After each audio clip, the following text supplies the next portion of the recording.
I have like 19 medals and ribbons. The best medal that is not on my chest is a family medal as a father. Dory 1, this is Fire Team Delta. Dad's coming home. Welcome to the Military Veteran Dad Podcast, where it is our mission to bring every dad home. I am your host, Ben Killoy. I'm a United States Marine veteran, husband, and a father. We will bring authentic conversations to inspire action in your life so we can close the gap between the dad you are today and the dad you want to be tomorrow. This is the Military Veteran Dad Podcast. Welcome back to Military Veteran Dad, episode 78.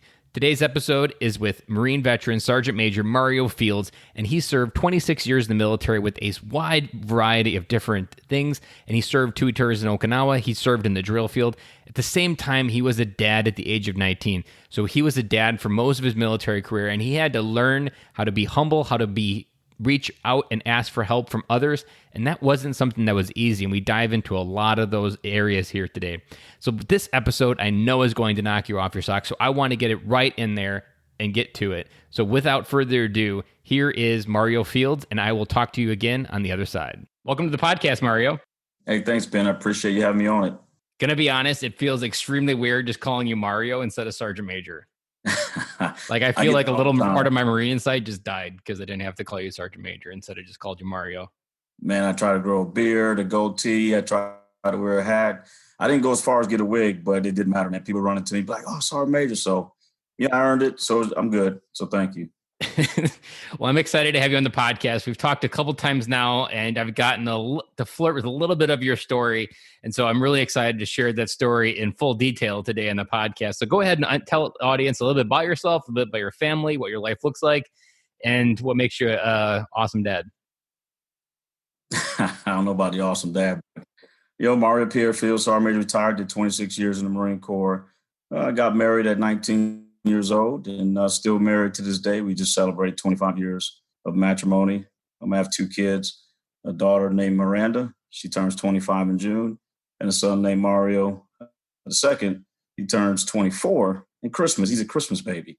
So in a nutshell, I'm an entrepreneur, a founder, co-founder, and a CEO of Global Inspirational Speakers, and then founder and president of a nonprofit called Still Serving Incorporated. And I just enjoy helping people, inspiring the world through positive actions. And what makes me a great dad, I don't know, you got to ask my kids that. It depends on what day it is. What's your favorite part of being a dad? Let's maybe flip the script a little bit.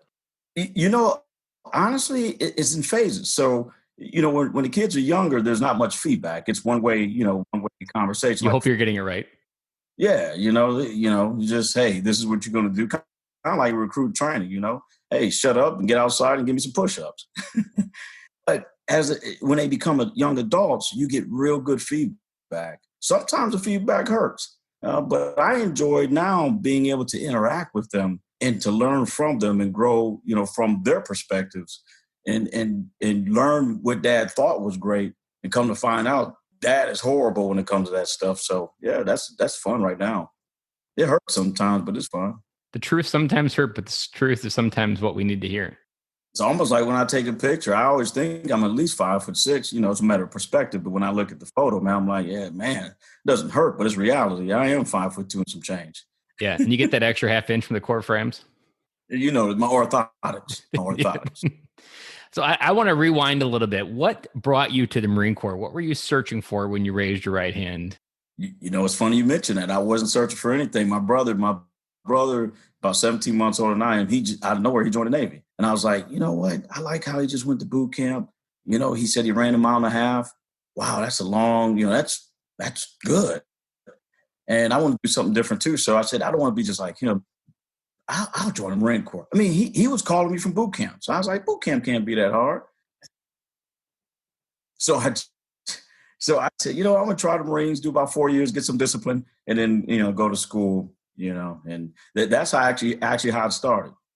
So before that came into your life, what plan did you have for your life? Like where did you think you were going to do when you grew up? Yeah, I had an internship with Electronic Data Systems, EDS. It was founded by Ross Perot. So I had a 2-year internship with that company out of Pontiac, Michigan. I was going to go to University of Michigan, go Wolverines. and get me a degree in engineering or computer informations, and then see if I get a career with EDS. That was the plan.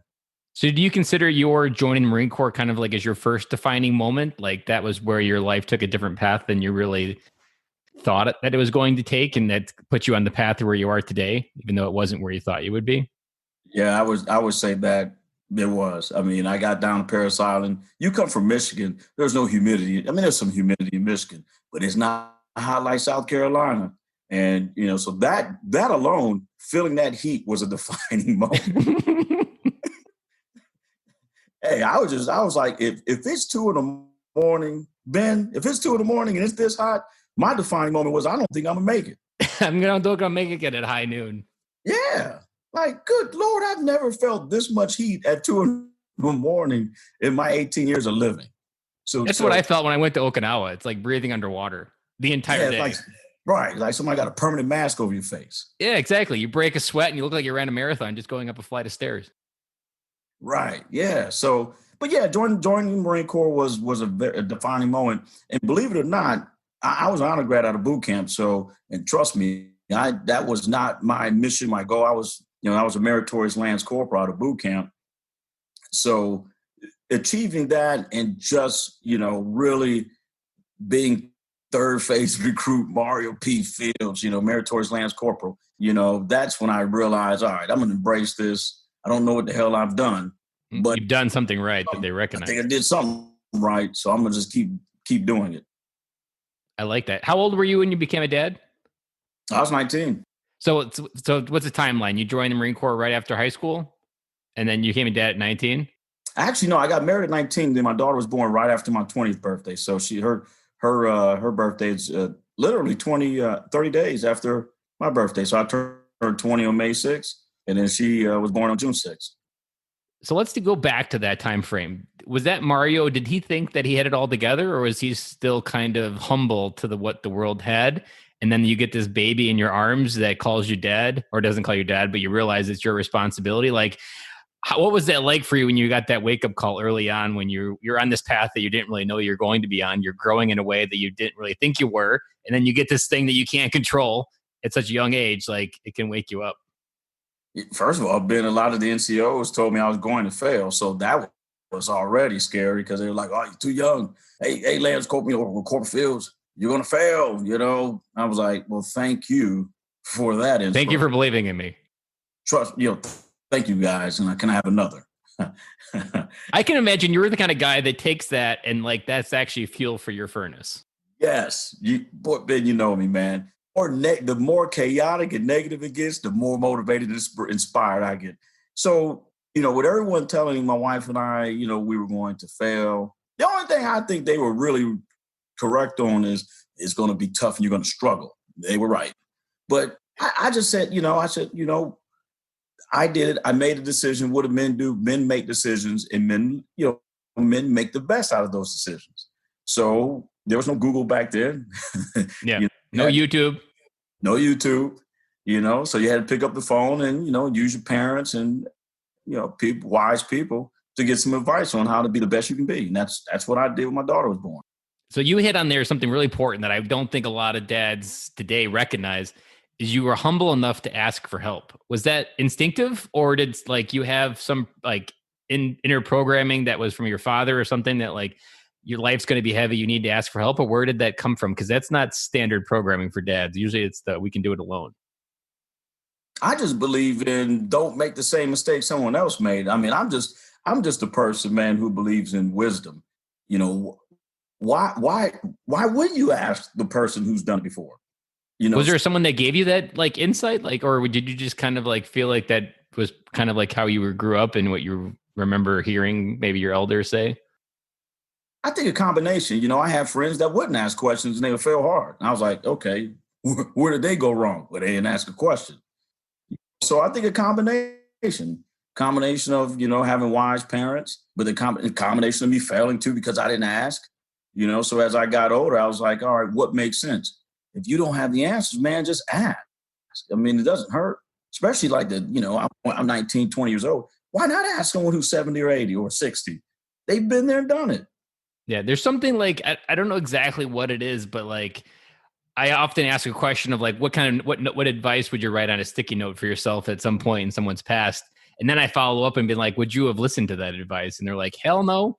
Like that's something about, and especially Marines, like that ego that we have inside just kind of programs us that even though in the Marine Corps, you're programmed, you can't do it alone. You have a team to conquer a mountain and an objective together. We don't correlate that same mentality to life. Like in life, you have to be a dad and you have to do it alone, but to conquer a war and win it, you have to have a team and you have to execute on a team level. Yeah, I agree, but I think a baby is more complex. I think I would agree. There's no manual, and they're all different. I mean, don't get me wrong. As a combat veteran, very very nerve wracking, and there's some things you have to deal with. But a baby, and it doesn't end, so it's not like you get a 6-month deployment, you get a breather. Yeah, there's no. It just goes. And every day is the first day you've ever done this day. There's not like you can't go to like a deployment 6 months at a time and then repeat that in a few months. And you're like, oh, this was just like the last one. No, every day you're growing in a way that you've never grown before. Exactly. And if you have more than one, you can't, the same approach what worked for the first does not work for the second. And then what worked for the first one in the first 10 years may not work the next 2 years. It's like leadership, man. It is constantly changing. And with kids, they have free will, which is also the best test of your leadership because you have to get people to follow a direction that have their own ability and they're more stubborn than an actual adult. Yes. And yes. Nothing else to add to that one. Yeah. So let me ask you a question, because I'm a big believer that fathers and daughters have a special place together and that we're their first love and they measure everything they do in life by the man that we were. How did you see your role in those early days? Or like, did you recognize your role as a father to a daughter early on? Or was it something you had to grow through? And as you realized as she became a woman, that what your role within that relationship was? Yeah, my what I had to work on is a balance. To not be that dad that was so overprotective, like a cobra in the sky and providing close air support, where your daughter's just afraid to date. You got to be careful. So I was like, you know what? I believe the best thing I can do with my daughter is have an open line of communication and understand that she has feelings too. And also understand that sometimes her feelings may not align with my understanding. So understand that I may not understand why she's feeling that way, but and be okay with it, that you have a different feeling. Yeah. And remember, I was young, so I was a drill instructor, growing up as well, while they were growing up. So I also had to balance, you can't be Sergeant Major, Gunny Fields, Corporal Fields, Sergeant Fields, drill instructor, Sergeant Fields, Staff Sergeant Fields at home with your kids, more so your daughter. Mm-hmm. Yeah. We'll talk later about my son, how that actually was a negative impact. So with my daughter, it was a balance. It was, I want to give her an example of what a man is like. And it worked, but her metrics of measuring if you qualify as a man or a boy is pretty high. There's a lot of guys that did not get her phone number or Instagram handle or whatever, because I set that standard through my behavior. Mm-hmm. And I always say that the dad with a shotgun at the door is the dad that set the bar really low. Because if you have if you lived your life in a high way, you really have nothing to fear. And if she did make a mistake, she'll learn from it because she'll realize that's not my dad. From the feedback from her friends who were males that came to the house, they said I was the scariest dad. I was the shortest one because all I did, I would shake their hands and I would look them in the eyes and I get real close to them and shake their hands, look them in the eyes. And I'd be like, how are you? What's your name? And they hated looking me down. And they tall too, man. I like, look down at me. What's your name, boy? And I would give them a hug and let them know, I want to shake your hand. I want to look you in the eyes. And I want you to know that I like you because you're a human being. Well, that's my daughter. And they said I was the scariest one out of all of them. Made it up front. Yeah, but at the same time, you really created a safe place for That because she has her husband now. I can't remember if she's married now. No, she's not married. She's not married. But when that happens, like that's whatever that mode is, that's going to create a safe space for a bond between you and him to form because of out of respect, not out of fear. And that's the best place for it to grow from as well. Right. And that's why you're right. And that's why I shook their hands, let them know I respect them. I made them look me in the eyes because I wanted, eyes don't lie. So you can read a lot about people when you look them in the eyes. And then let them know it's personal with this family, and it's personal as a man.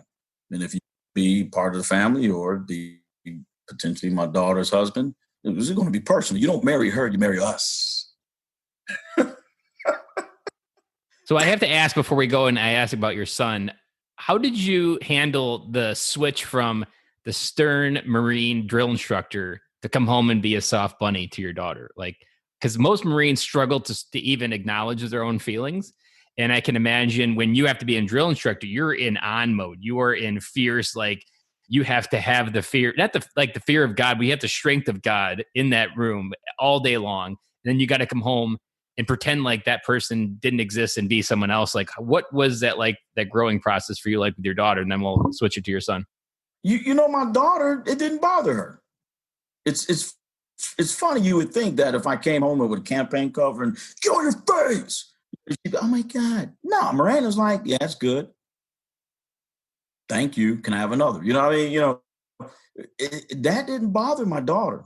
So with her, it was more of, Dad, I want your time. You need to listen to me, and understand. Yeah, she got older, right? Understand, my perspectives and how I feel. But as far as being stern and firm and oorah on my daughter, man, didn't even bother her. To this day, it still doesn't bother her. It's probably just says like that you created a safe space, that you didn't like. She wasn't forced to be someone else. Like she wasn't scared by you. Because a lot of dads can create a space where kids aren't safe to feel emotions. And that's what I think pushes them away from their dads, especially if they're one that comes home with like scars on their mind and from war. It's that not having that safe space to feel something. So you can have a personality, even I would say that's what you're bringing home. But as long as you have a safe space to feel something, and for her to have a tantrum and you not go drill instructor on her, as long as she can feel safe in that moment, that's really what you want as a parent, to have those emotions feel safe as they feel what they need to feel and they learn how to feel through them, not just kind of like suppress them. Right. Yeah. No, I embraced it. And I listen to my wife a lot. I did $1 billion advice right there, guys. Right. Trillion. And you got to swallow your pride. I won't say we all are Marines. I'll just say I was a prideful Marine. I can't speak for anyone else. And pride can get you in trouble, man. And I had to listen to my wife. I was stubborn. A lot of times she'd go, Mario, the way you're talking to your daughter it's not good. And I go, well, how should I talk to her? I want them to be good kids. So they're going to need this firm and stern talking. But, later on, I realized that thank God I listened to my wife, because it was creating that environment where she wouldn't open up. She wouldn't talk to me, give me just a blank stare. And that's not good. Mm-hmm. And I can imagine like pretending, or not pretending, but having recruits over 13 weeks transform into someone that you want them to be on the other end. You probably try to extrapolate a faster pace of getting your kids to grow up. Like if I just put this extra effort and we can get them to grow up a little bit faster, because it happens every recruit training that people grow into Marines, and you want to try to bring home that skills, then being at peace with the gift of time of how long it takes to raise kids, and that it's continuous process, that just, you can't wake up every day, go in there and scream a bunch of orders and turn people into Marines. Yeah, you can calm recruits down, and if they don't get into bed, then here we go, get in the rack. Yeah, you can't come home and count your kids down. So maybe if you make it a game, 9, 6, if you want it to be a 3, game versus a punishment. Right. Yeah. Like when I get to 1, if you guys do it, you get candy. So let's go into the story about your son. Like, where did you come home as a drill instructor and that mentality got you in trouble? Yeah, Mario was reverse. Mario was, don't yell at me, man. Mario, man, hey boy, he ain't want none of that. Mario was, opposite of Miranda. I tell Mario to do something, he do it. You know, if I got firm with Mario, Mario automatically got sad. He cried. What I found was just like a lot of dads, I believe, would do is they're more firm on their son. You know, you're a boy. You know, I want you to be tough. You know, and then if you're a Marine, it's even worse. I want you to be a devil dog. What I found with my son is he created that environment where he did not show emotions. So that was not. It took me some years to realize that I'm taking the same approach to my daughter, to my son, but the results were different. And it was years later I realized that the approach I took with my daughter, I should not have taken that approach with my son. And they're only a few months apart. I mean, they're like 16, I think 18, 17 months apart. And the interesting part, and I don't know whether this is truly in the science of how you guys as drill instructors train Marines, but you have 80, 90 people in the platoon, you're generally doing the same stuff to them throughout the entire process, and they all get kind of molded with the same information. That fails as a father because every kid that you're talking about is different. They all have their own unique programming. They all have their own human desires and needs within their life to feel love. They all have their own love language. And that can really mess you up if you try to apply the same programming to each kid, because each kid's going to receive it differently. Yeah, they're their own people. And I always made the mistake where I want my son to be better than me, you know, want him to be like dad, but better. I mean, he is taller and more handsome and he's better than me. But it's the way you do it. You have to understand that they are their own individual beings. And you just set guardrails so they don't crash, but allow them to drive down the road of life, man, and become their own person. That reminds me of my son. So my son is also more emotional. So we have two girls and one boy, and he's in the middle. And I was in the middle, so I can empathize with him being in the middle of two sisters. So he's more emotional. He gets upset really quickly. And one thing that I always try to do to try to compliment, because I think my son and your son are a lot, is when he's feeling something really strong, I just sit with him. And I just hug him. I just give him that touch. And I just kind of let him feel what he needs to feel through whatever he's feeling. And then we talk about it. And sometimes it's like maybe doing misdirection. We play trains together and that gets him happy. But I always just let him feel whatever he's feeling versus kind of creating that judgment that he's feeling is sad. And I think when kids do get that sad feeling, I think that because you still want them to, as men, you want them to take action despite that feeling.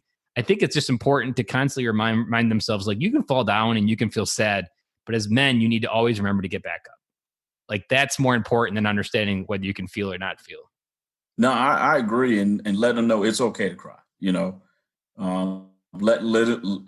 Allowing little boys to cry and reinforcing early that it's okay to cry. Men cry, boys don't, you know.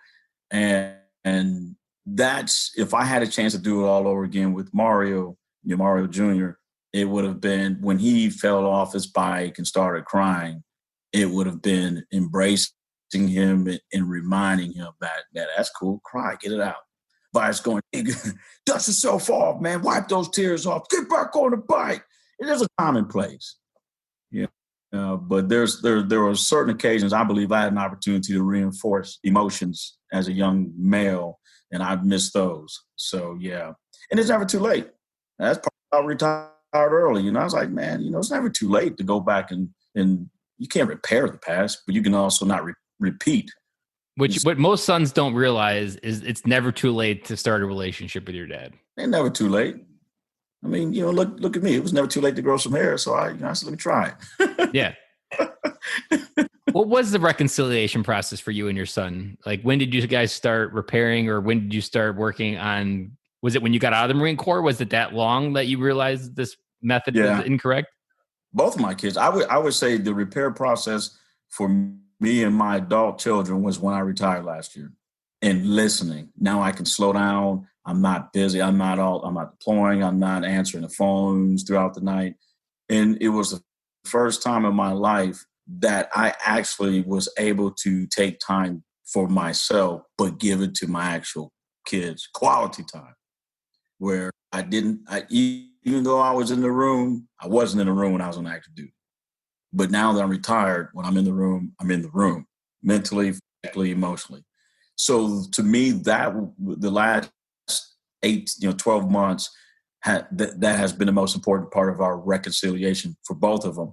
And it starts with the dad. You got to listen and get rid of your emotions. Because again, they're going to say some things. They're going to make you feel very insecure, and it's going to hit to the core in some cases, because you're going to like relive, and you're going to go back to when you were 22, holding your son and daughter, and they're like, fuck. Yeah, right. You have to just remove your emotions. So when I said, all right, Mario, let's talk. And I started to realize that I was trying to bring him to my world, but he's not capable to being in it's not his world. So I had to go to his world. So let me stop trying to get him up to dad's level. Let me meet him where he's at. And just being able to talk to him without always trying to give him advice and always trying to give him wisdom. I had to shut up. I'm still dad. I just had to shut up and listen. And what you hit on is something that I talk a lot about on the podcast. When my kids are younger, this works beautifully, but it also applies what you're doing now is no matter what age they are, your kids will always spell love Time, and that your gift of time is how they feel the most loved. Yes. It's not the toy from Target or Toys R Us now that it's bankrupt, but it's just your presence. Like my daughter's been a kid in a candy store outside in the sidewalk rolling a ball back and forth, and she's 3 years old. And that is as happy as she can get, because I was just there in that moment with her, and we were just rolling a ball on the ground.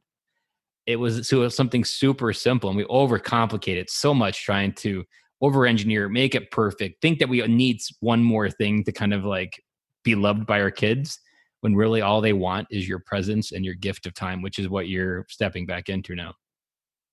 And when they become adults now, money too. You don't have to give money all the time, but for instance, like my daughter's in a good situation right now, and she wants a puppy. Costs about $2,500. But like today, she laid out her plan, and my wife and I said, you know what, we'll pay half. I mean, we don't do it often, and she almost cried with tears of joy. So to be able to, at that right moment, inject a little bit of cash to help them as young adults, it's also very important, because that's part of your time. Mm-hmm. Yeah. If you don't give them too much, because then it'll make you go broke and you'll be washing cars in a week. Yeah. And it's a little bit related to, I always talk about when military dads are deploying, it's a lot like your time is like with your family is like a credit card, and you borrow and make a withdrawal on that credit card every time you deploy. And when you're back, you have to pay it back with interest. And if you don't, that credit card eventually will go bankrupt. And luckily for you, you had the awareness kind of like right at the end there, like, I got to get back because this credit card is getting ready to be maxed out.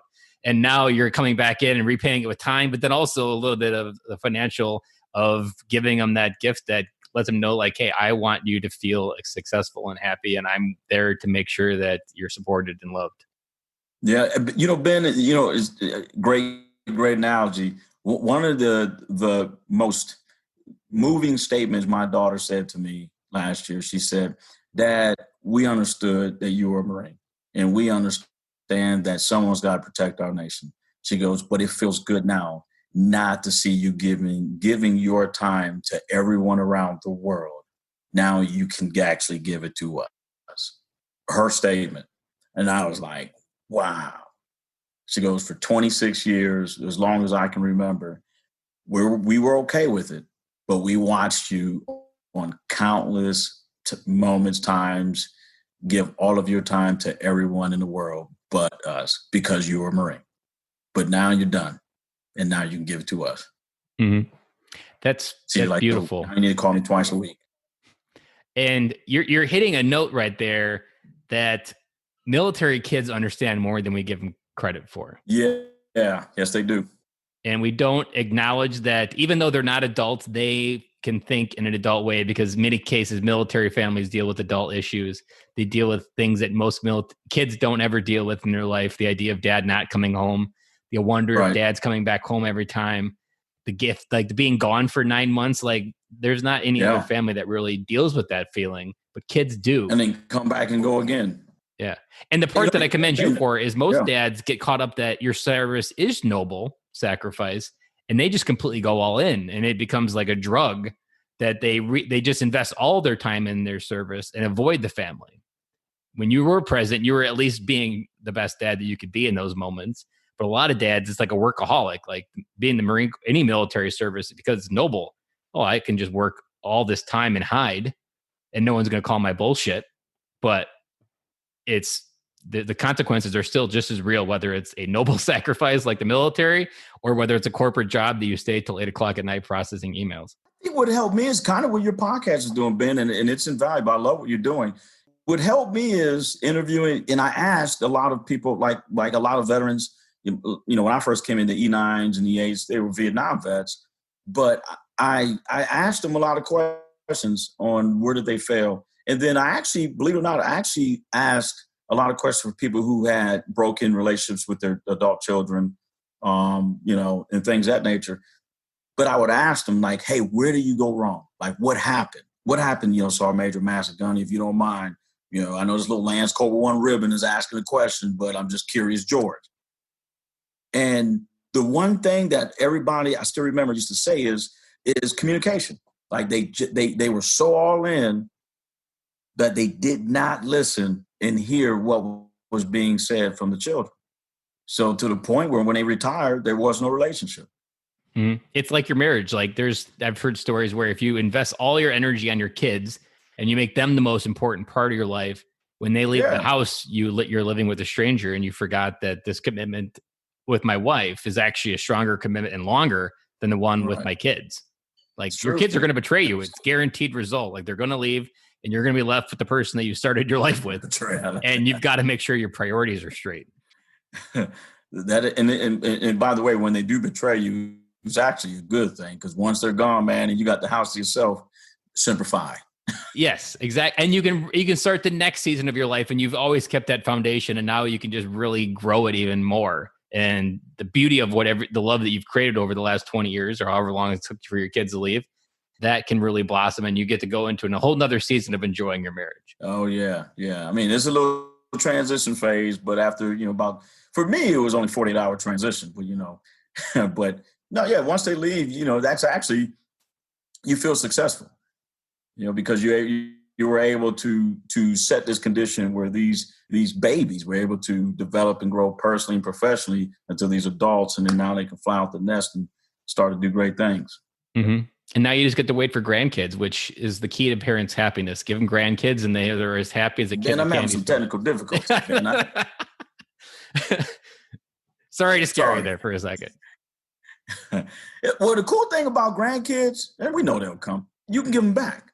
Yeah, exactly. That's the best part. Like you get to enjoy all this and be like, okay, it's yours again. I think they had this old song like, Daddy's great. He gives that chocolate cake. Daddy's the stuff. He gives us those Cocoa Puffs. See, that's what I'm going to do to the grandkids. I'm like, what do y'all want for breakfast? Chocolate cake? Here you go. Yeah. I like that. So let's take a pivot. You're a sergeant major in the Marine Corps, retired. And one thing that the Marine Corps struggles with, and probably all the other branches struggle with as well, is creating a safe place to talk about family at any rank. Like you had the balls to go up to someone and ask them higher ranking, can I ask you a personal question of whether you're a good dad or a bad dad, and what lessons I can learn from that? That in theory, like the military generally doesn't create a safe space where a PFC feels safe enough to go do that. What advice do you want to give out there for the commanders and for trying to create a safe space where families can flourish within the military? Because so often, a lot of the problems is commanders don't even acknowledge that it's a two-part problem. There's the life in the military, and then there's the life that the military members go home to. And they just try to ignore that the family part, that you don't even feel like you can talk about your family in your unit at work. We talk about the unit stuff at work, and you can keep your family shit at home. Yeah. No, my advice, I can just tell you what I saw work for me and some of the places I've been in, units I've been in, is by example, leadership by example. My wife was with me at all the events. You know, I've heard some people say, oh, my wife she's not that type of person, or she doesn't do that. My wife didn't either. But we knew that we didn't have to accept the promotion to sergeant major. You don't have to accept any of it. You can decline it and get the hell out. when we were blessed and honored to get promoted and accepted as a family. We made it a family event. And I just advised my commanders who weren't like that. I say, you got to bring your family around. If you want the organization to feel that this is a family organization, this is a family unit, everything we do in the Marine Corps, family is a big part of it. You got to show them. But you can't never have your wife or your kids or your grandma. I mean, family is bigger than just your wife and kids. But you can't go to all of these events where all of the junior Marines and sailors and everybody's seeing you. You're never with your family. Or when you almost seem inhuman, like that. Yeah, that there isn't this softer side with your family, right? Or it looks like it's protocol. No, you bring your family around and don't be afraid to talk about your family. Put pictures on your desk about your family. Don't be afraid to talk about my family and formations all the time. Yeah. If I could go back, or if I ever had a moment, like I've visualized this moment, if I was like a company commander or an officer, I would almost let my first address be a story of when I fucked up as a father. Like I would let it right out the gate of, I'm going to lead with a massive vulnerability here to let you know that as fathers, we don't have it together. And I want you to know and feel vulnerable enough and safe that we're in this together as dads and Marines, and that we need to do it together. And often there's just kind of this perfectionness within the military, and especially Marine Corps, because that's just part of the structure that we get designed with, that you don't get to show the ugliness. Right. Which you need to show the ugliness. This and with technology and today's audience, if you will, Marine sailors, those you lead, they want to know the real you. If you seem fake, they're like, man, I can't trust that CEO or that commander or that sergeant major, staff sergeant, because they can see through you. So absolutely, your leadership credibility would increase exponentially if you went out there and you said, hey team, hey, this weekend, take care of yourself. But most importantly, hey, who's a dad? Hey, take care of your children, your wife. Here's why I failed as a young officer, or I failed as a young staff NCO, for my case, as a young corporal. I'd be curious in the amount of Friday safety briefs that have been issued in the Marine Corps and every other branch of the military. How often is go home and be a great dad is issued in those safety briefs? Probably never. I never saw one or heard about one in my time. Yeah, probably not many. We can probably take a survey and it'll be like one person would be like me. I one time and yeah. So you were in Okinawa with your family as well, right? You were deployed together? Yeah, 2 tours. Yeah. So one thing that I liked about Okinawa was the only Marine Corps base that I was stationed at as an active or as a fleet Marine. Because you're on the island and you're in it together, you already have a sense of family on the island. And there's families there, and you have to have that unit cohesion of family. Like I remember on Camp Courtney, there was always family events. That was the family base, and all the families of the headquarters group that I was a part of would come out. Like that's where you felt like we're in this together and we're going to get through it. It's when you didn't feel that family connection, that's when you feel isolated. And in the States, that's often the problem, because on the weekends you can turn the Marine off almost in the United States and live a normal life that no one really knows you're a Marine unless you've got a haircut. So like there's a disconnect. There's no reason to stay cohesive. But in Okinawa, you have to, because it's just part of your human nature to stick together to survive. Right, yeah, but Ben, what I found as a dad is the constant, the constant is you serving, as a Marine. That's 24 hours, 7 days a week. The variable is your kids are growing every day. They're changing every day. They're getting exposed to different experiences outside the house on TV, and it's a changing environment. And no matter where you are, you have to understand that, and you have to understand it early. You can't wait till they're 12 and go, oh man, now I'm starting to figure them out. Now it's my turn to be dad. Right. Yeah. It's the wife's problem in the early years, and then there's a point where I step in. No, it's not like that. Yeah. So the constant is, we got another set of orders. Okinawa. Okay, now we got another set of orders. Washington D.C. That's. Unless you get out of the Marine Corps, you can count on that. What you can't count on is, would your child be the same at 3, at 4 years old? And how are they going to react to you giving them a firm talk at 5 and then at 10? Or will this talk matter 10 years from now? Or will it matter? I often reflect at 50, like, what am I going to reflect back and really care about from 50, from the view from 50? I'm 35 now. So at 50, like, I'm going to wish I did probably a lot more things even than I'm doing now. And I took 10 days of vacation last summer when my wife went to China. So I was a stay-at-home dad by myself for 10 days. And I'm positive That's hard. like that it was a real deal. It was like she left on Friday night and it wasn't until Tuesday that I felt like I could breathe again. But I digress a little bit in a way that I wanted to say, like, when I was at 50, I know that those will be the best 10 days that I ever spent. Like Right. those were something that I will cherish forever. You got a fan homemaker? If you're a homemaker, man, I did that for about, I think, 7 days. Nope.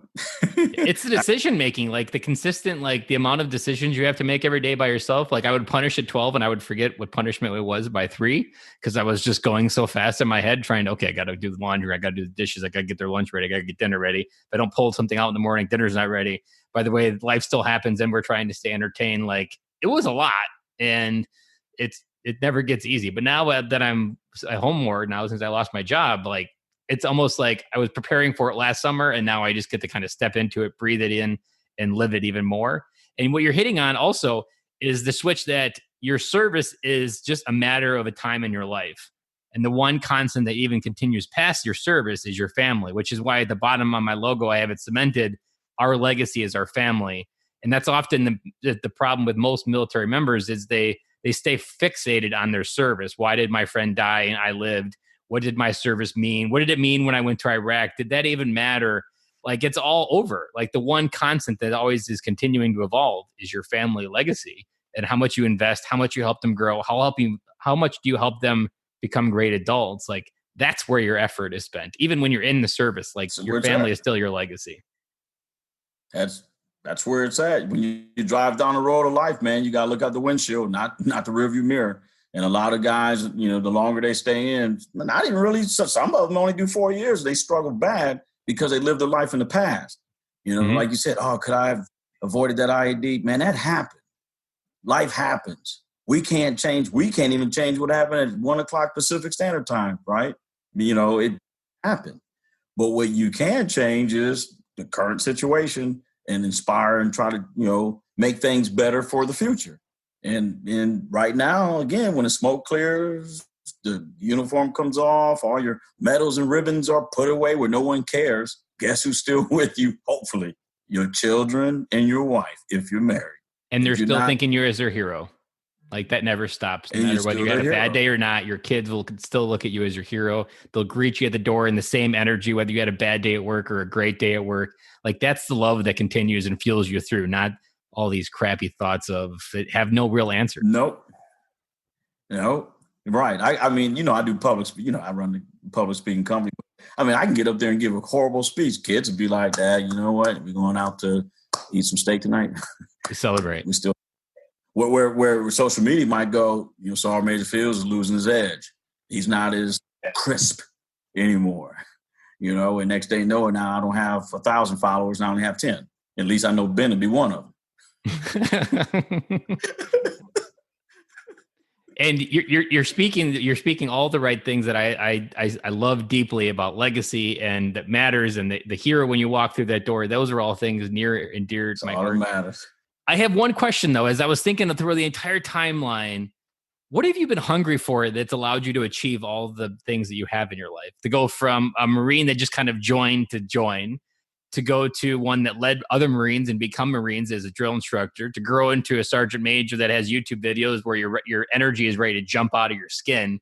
Like, what were you really growing into, or what were you not necessarily chasing? I don't think you were chasing anything, but like, what was your leading compass during those decisions of how you grew through what you went through? I mean, it changed. I mean, you know, you change as you get older. I don't even say older. I say more seasoned and have experienced some things. But my first 6-7 days in boot camp, I was depressed. It was the first time I was depressed in my life. I cried every day.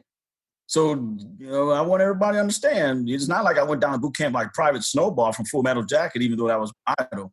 Yes, sir, yes, sir, sir, yes, sir. That's how I envisioned myself. But it was like the seventh day when the drill instructor was yelling at me, man, I was depressed.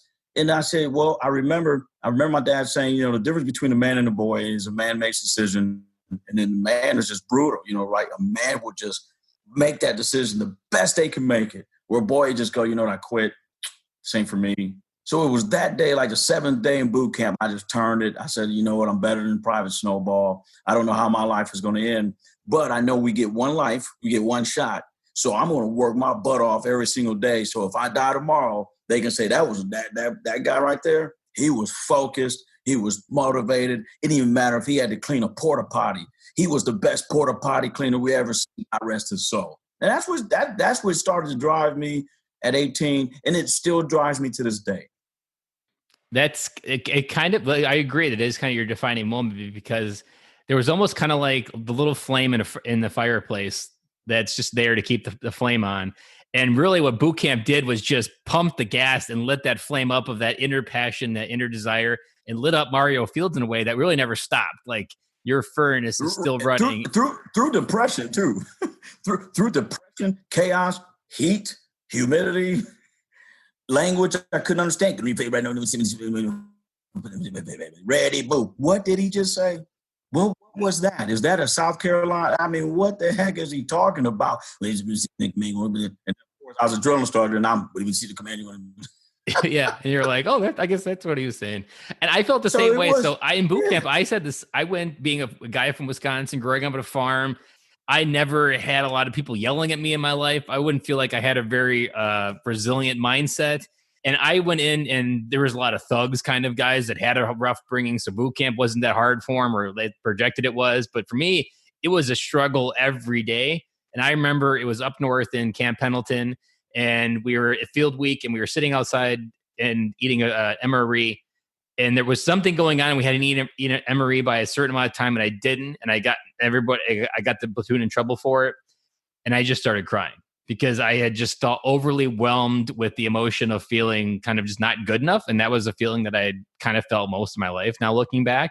And really that vulnerability where you'd think like crying in boot camp is going to get you punched at night.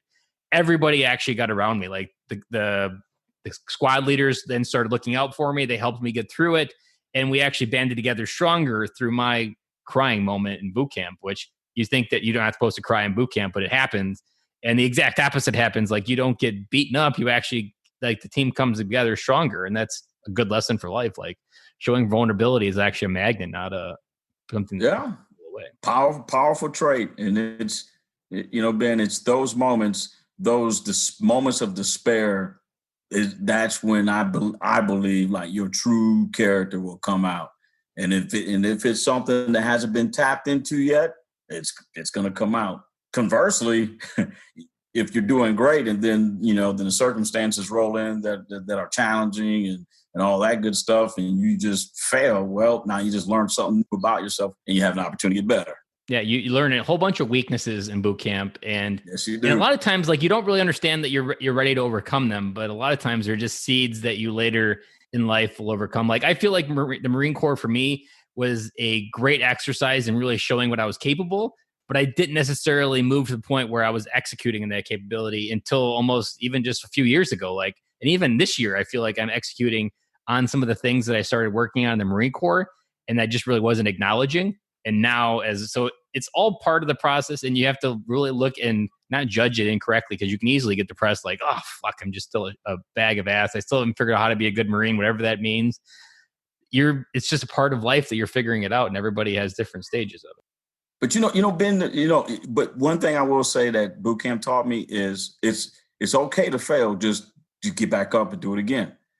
And that as a dad, that I would never forget stuck with me. Is like, hey, we're gonna make mission, So Dad did not, like, my daughter's hair. I struggle with doing her hair. Like, my kids are the world. They're mixed with everything. If I couldn't be racist if I tried, right? Because we got everything from Black, African American, if you will, Asian, European. We're still trying to figure everything out in this house right now. I think we'll figure it out 20 years from now. But I can't do my daughter's hair, man. And I failed horribly trying to do her hair, right? But instead of just going, you know what, I'm never going to try to do her hair again, I kept doing it until my wife ordered me not to do it again. But it was that boot camp driver. Don't give up. Hey, okay, you fell off the rope, man.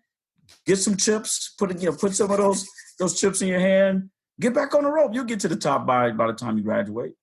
Yeah, and I actually remember like the ropes course, the old course always got me, and that rope always got me. And like right at the end, I was able to finally do it when I was on I think it was the Crucible. I finally climbed the rope.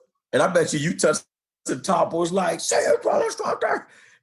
Yeah, it was exciting because before that, it was continuing to fall down. And I think that's the part I haven't probably even acknowledged until you just saying it. Like, you really do have the never quit mentality when, like, for Marines, and even I'm sure all the services have this idea that you don't quit and you support the team.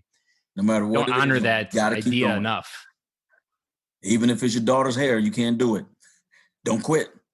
But don't make her go bald either. And you're also talking to something like these stories of failure are excellent teachers for our kids as well. Like, we often think we can't share our stories to our kids, but like, I don't know much about my dad because he didn't share many stories, but I am committed to sharing many stories. I even shared, my daughter's been upset about being always like, she always thinks that everything's her fault. And I was like, well, in boot camp, when daddy was in boot camp, there was 80 people, and no matter one person did it, every 80 people suffered.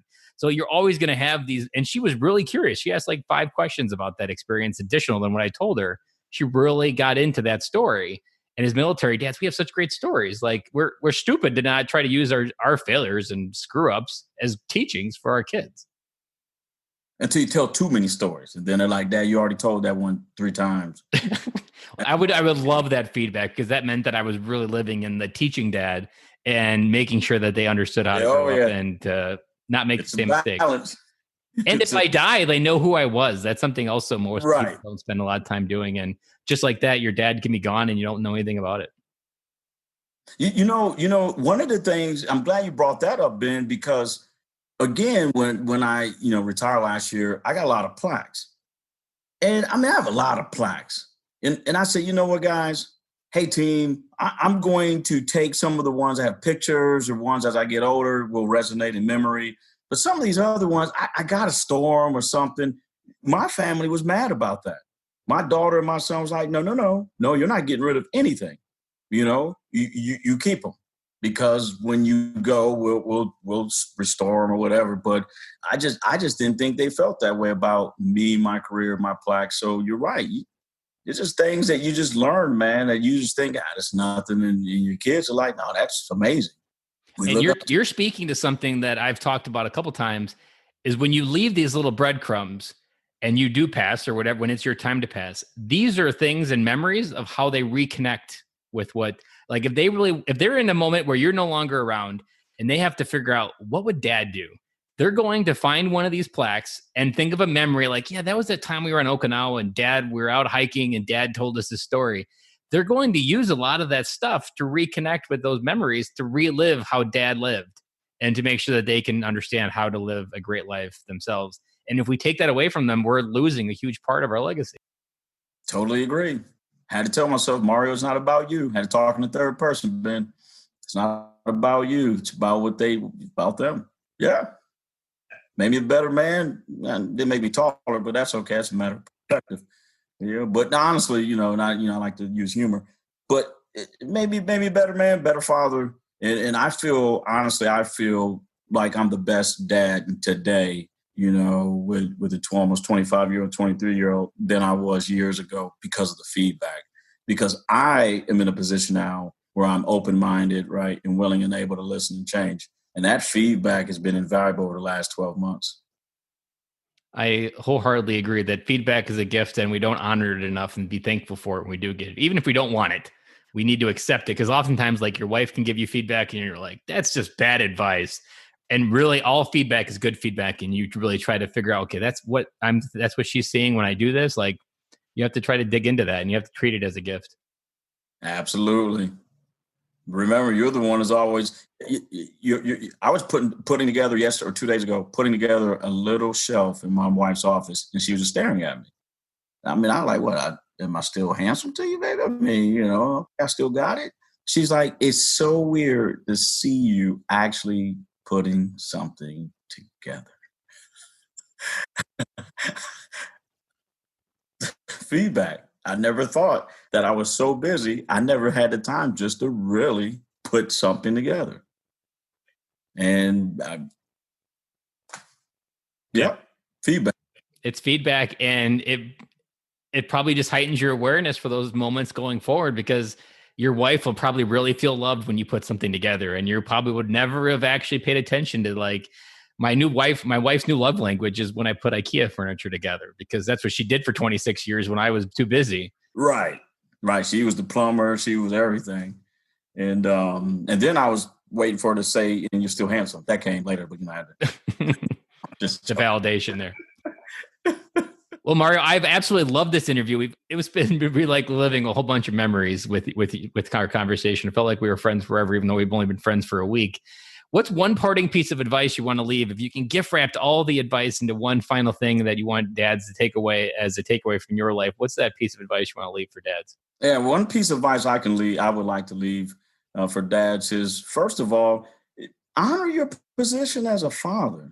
You know, it's an honor, it's a blessing to be a dad. Don't look at it as a burden, or the kids or the family is a burden. No, you should be honored that you are a father. And then after that, behave in a way that is honorable, where, kind of like what you said, Ben, where if you did die or something happened to you, that your legacy will live through your family, through their behavior, through some of the decisions they make. Even if they make bad decisions, the way they overcome those decisions, they would say, you know what, you're not like your dad, but you have your dad's ability to have endurance and resilience, and great DNA runs through those genes. I got goosebumps just there when you said that.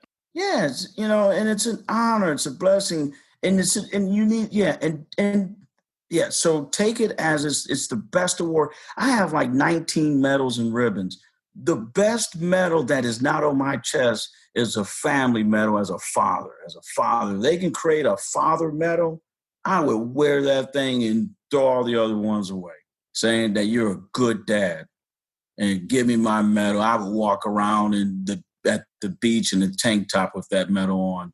I would never take it off. You should send that idea to headquarters.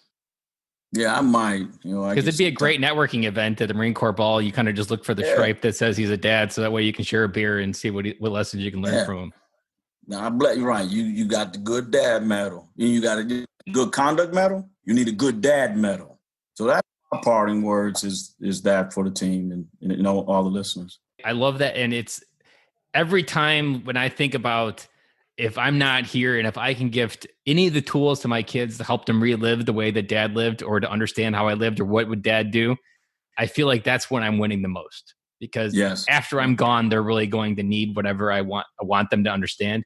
And it's this time right now is the only time we have. And this is when you make those decisions of when you're gone, how they choose to live their life. Totally agree, Ben.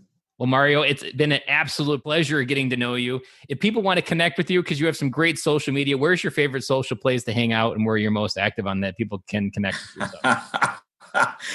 Yeah, if for all those folks out there, the best way to follow me is go to Global Inspirational Speakers website, www.globalinspirationalspeakers.com. If you click on speakers and it's Nicole and Mario as the founders, on my landing page, it has all of my social media links, and it says follow me, so they can follow me at all those social media platforms if they go on Global Inspirational Speakers website. I appreciate that. And if I will give your YouTube a plug, and if you want to relive the moment when a sergeant major jumped into your life and just breathe a fireball of hoorah into your life, or whatever phrase your military branch says, go check out his YouTube video, because that's what I instantly felt after checking it out. I felt I was back to a PFC, and some sergeant major come up and just kind of ignited me, not as a Christmas tree in a bad way for doing something wrong, but just got me excited about being a Marine and what we were able to do that day. Right. If they want to jump right to my YouTube channel, all I got to do is just in your favorite search engine, Mario Fields YouTube, they can subscribe. And there's a lot of videos. One of my favorite ones, the 25-year Enlistment Staff Sergeant and the 38-year Lance 38-year-old Lance Corporal. So they can go to YouTube, check me out, and subscribe. There'll be some more stuff coming out. Awesome. Well, thank you, Mario, for your time today. And I loved your stories. And I am positive we brought many dads home with your story today. No, thanks, Ben, and God bless you, and keep being a great dad. Let's work on that medal together. Thank you. I hope you enjoyed that episode just as much as I did. Some of my key takeaways were every kid being different. That is something that a lot of parents get wrong. And I often get it wrong on sometimes where I forget that this child is different than that child. And you just have to be able to show up and kind of with that curiosity, really try to figure out what does your child need in this moment, because every moment is different and every kid is different. I loved how we talked about how you have to come home and be different to dad. Being a drill instructor, that had to teach him a lot of hard things about how to be a father to a son and a daughter. And there was different approaches that he had to bring. Even just the idea of making sure that it was giving his son permission to cry. That is something that a lot of military dads struggle with. There is a lot of social pressure to say that kids shouldn't cry or that boys shouldn't cry. They need to be men. They need to hold it in. But that advice is going to hold that emotion in, and they need to be able to express an emotion, but more importantly, learn how to express it and still take action on the other side. Because what it means to be a man for me is that I can feel a strong emotion, but I can still take action despite that emotion. But I'm acknowledging that emotion still exists. I think there was also a very good beacon of hope for many dads out there that maybe are struggling with the relationship with their kids. And that is the one that it's never too late to start to have a relationship with your kids, because your kids have been waiting and waiting and waiting for you to come into their life and come home.